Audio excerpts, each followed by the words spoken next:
اللهم صل وسلم وبارك على سيدنا محمد وعلى اله واصحابه اجمعين. حبايبي النهارده بقى هنعمل وصفه سهله وسريعه وتحفه وكل اطفالنا بيحبوها. هنعمل رز بلبن، ان شاء الله يعجبكم. بصوا بقى، انا بسوي الرز في ميه، يعني بحط دول كده كوبايتين رز وحطيت عليهم كوبايتين ميه وسبتهم. انا حطيت كوبايه في كوبايه طبعا، يعني بتحطي كوبايه الاول ولما بتشربها خالص بتحطي الواحده التانية لحد ما تلاقي الرز استوى وبقى مستوي جدا. وبغلي طبعا، انا كده غاليه كيلو لبن بعيد عن الرز. اهو شايفين الرز بقى ناشف ازاي، استوى وبسيبه يشرب الميه خالص. اهو شايفين انا بمسلكوا الرزايه بقت ملبن، يعني شايفين. بسيبها لما تستوي خالص في الميه وبسيب الميه تنشف، مش عايزه ميه خالص، انا عايزه بقى احط لبن بس على الرز. او كده انا ضفت كيلو اللبن دلوقتي. طبعا بقى هبتدي اقلب شويه حلوين كده عشان برضو الرز ده يفك خالص ويبقى سلس كده معاكي في التعامل يعني. اهو شايفين بفككه خالص بحيث يبقى ايه، يبقى خلاص بقى يشرب اللبن ويندمج معاه. اهو كيلو لبن، كوبايتين رز، كوبايه ونص ميه، بسلقه في الميه كويس جدا وبعد كده ببتدي بقى احط اللبن عليه زي ما انتم شايفين كده يا حبايبي. بس خلاص كده انا ظبطته وبقى تحفه. هنحط بقى السكر. الكميه دي خدت مني بالظبط كوبايه، يعني كوبايتين الا ربع. مش هقول لك كوبايه ونص، كوبايتين الا ربع. السكر بتاعها كان مظبوط كده. برضو هدوب السكر كويس جدا عشان ميبقاش فيه اي تكتلات ولا يعمل لون اصفر ولا اي حاجه. يبقى كده كيلو اللبن، كوبايتين رز، كوبايه ونص ميه اللي بتسلق فيهم الرز. وبعد كده حطيت بقى السكر كوبايتين الا ربع سكر. لو انت مش بتحبي السكر قوي حطي كوبايه ونص. طبعا لو عايزاه دلع او مسكر بقى براحتك يعني. اهو شايفين بقى تحفه ازاي. اهو السكر اهو هنحط كوبايه، انا كنت حاطه كوبايه قبل كده ودي بقى اللي هي النص التاني اللي انا حطيته. كده السكر بتاعه كان مظبوط.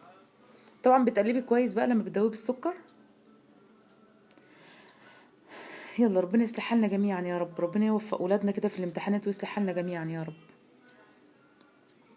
دلوقتي بقى هعمل الخلطه السريه اللي انا بحطها على الرز بلبن. بحط معلقتين نشا وهحط معلقتين كريم شانتيه. كريم شانتيه بيبقى تحفه في الرز بلبن، بيخليه حلو قوي وفعلا بيخليه طعمه جميل، بيغذي اللون كده والطعم. طبعا انا الكريم شانتيه والنشا انت بتجيبيهم وبتبقي حطاهم عندك في التلاجة، لو حطيتيهم بره ريحتهم وطعمهم بيغير. فدايما خليهم في التلاجة احسن لك. كده ممكن تقعد سنه معاكي الكريم شانتيه واللبن والنشا ما يحصلوش اي حاجه. واللبن البودر برضه انا كل الحاجات دي بحطها في التلاجة بصراحه. اهو حطيت بقى زي نص كوبايه ميه كده. وطبعا حطيت فانيليا، حطيت كيسين فانيليا.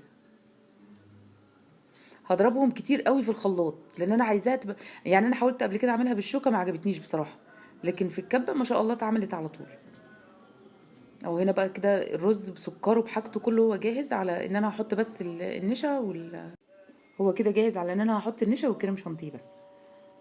والفانيليا لازم تحطي كيسين فانيليا عشان يبقى ريحته حلوه. بس خلاص هقلب بقى، شايفين في ثانيه ما شاء الله هيكون مسك ويبتدي بقى ياخد القوام بتاعه. او شايفين القوام ده كده تحفه. عشان كده انا ما بزودش عن معلقتين نشا ابدا. في ناس بتحط نشا كتير بتحسي ان هو مجبس كده، لا. يعني كل ما تقللي النشا كل ما كان احلى معاكي. بيبقى طري كمان، حتى مهما حطيتيه في التلاجة او مسك بيبقى طري. دلوقتي بقى هنحطه في الكاسات. طبعا مستحب يتحط اول ما بينزل من على النار على طول، لانه لما بيقعد شويه بيمسك في بعضه.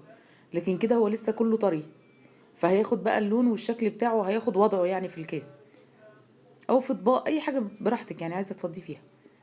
بصوا ما شاء الله كيلو لبن بس عمل لي كميه قد ايه.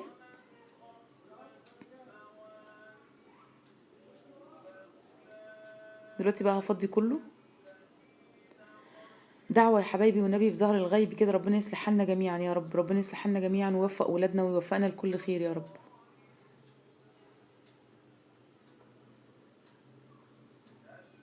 اه هنحط بقى كله في الاطباق وفي الحاجات. طبعا الطريقه دي سهله قوي ولما بتضربي كده الحاجه في الخلاط اللي هي الكريم شانتيه والنشا بتلاقيها دايبين. انا حاولت في مره اعملهم بالشوكه ما عجبنيش خالص، لقيتهم مكتلين وكانوا مش حلوين كده. هم خدوا الست كاسات دول وكان في كام طبق تاني عملتهم برضو كده بقى زيني. طبعا التزيين كده بقى براحتك زي ما انت عايزه بقى، مكسرات، عايزه مانجا، عايزه اي حاجه حطي براحتك اللي انت عايزاه حسب الرغبه. يعني انا كده حاطه دلوقتي لوز كنت مكسراه وحاطه زبيب، وما بزينهمش كلهم. يعني انا بحب، يعني بحبه برضو ساده، مش بحبه كله متزين. كده الفيديو بتاعنا خلص النهارده. لو عجبك الفيديو لايك واشتراك وسبسكرايب. اشوفكم الفيديو الجاي. باي باي.